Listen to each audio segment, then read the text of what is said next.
Sir, how do you know that the person you are with is the right person for you? Whoa, popular, eh? It once happened. Shankaran Pillai was at the family dinner, and when everybody settled down for dinner, he stood up at the table and announced, "I am going to marry Lucy, who's just across the street." I hope that's not the name. No, it Oh. is. Then the father said, "What? You going to marry Lucy? She has nothing. She's like a tramp. You going to marry that Lucy?" Mother said, "What? You going to marry that Lucy?" The uncles always pitch in these kind of matters, you know. Uncle said, "What? You going to marry that Lucy? Have you seen her hair? It looks fake." The aunt, "What? You going to marry Lucy? She's always painted. You going to marry that painted woman?" The little boy, the nephew, can't be left out. He said, "You going to marry Lucy? She doesn't even know what is cricket. How can you marry her?" Shankaran Pillai stood his ground and said, "Yes, I'm going to marry Lucy." Everybody asked in one voice, "Why?" He said, "Because she has no family." There are no many opinions to battle with. So, who is the right person? I don't want to take away all the romance from your life.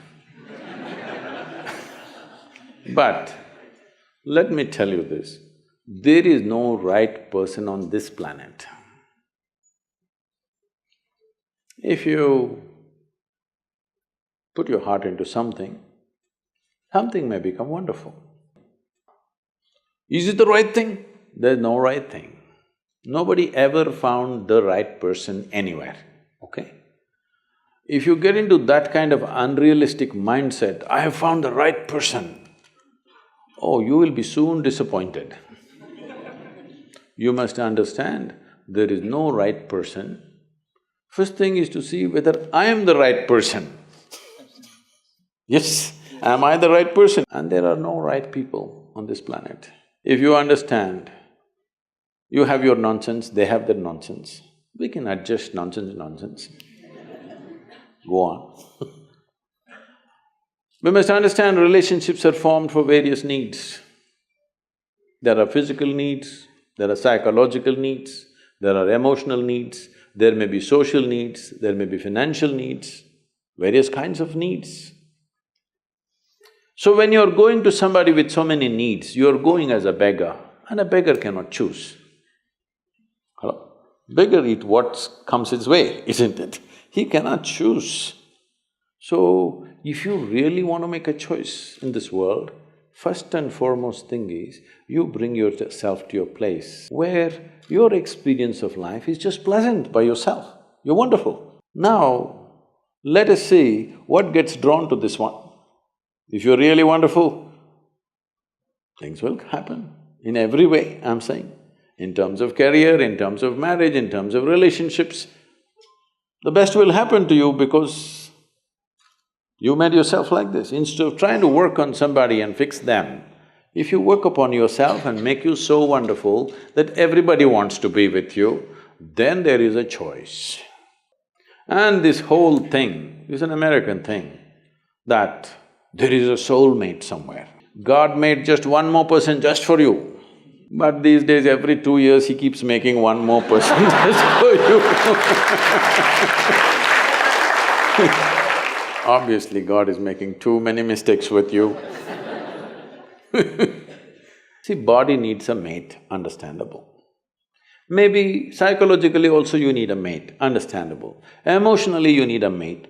A soul cannot need a mate. So soul doesn't need a mate, nor was some person made perfectly for you, okay? This creation makes all kinds of unique idiots. If you understand you are one kind of idiot and the others are different kind, you will understand their nonsense because you know you got your stuff. If you think you're perfect and God has chosen you and He's made another person perfect somewhere else, you're heading for a disaster, okay? There's no such thing.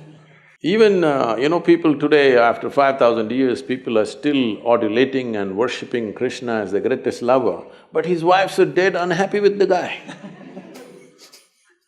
Yes. So, you're not going to find any perfect person.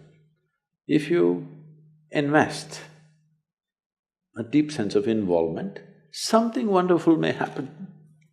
It's because of your involvement, not because the other person is fantastic. No. Even if you choose a fool, actually it's easy that way. If they're not stupid, why would they come to you first of all? No, I'm just being nasty. So, even if you choose a fool, it doesn't matter. If you involve yourself, it can turn out very beautiful.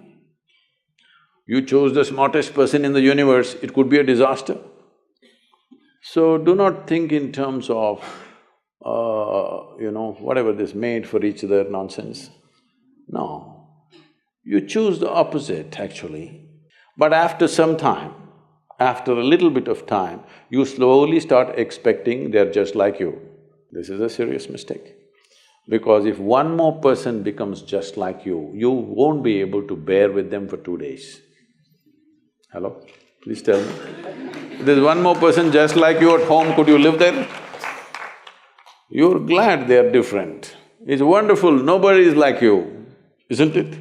Nobody is like you on this planet. Try and see. Nobody is like you, and that's good. Don't look for sameness, not necessary.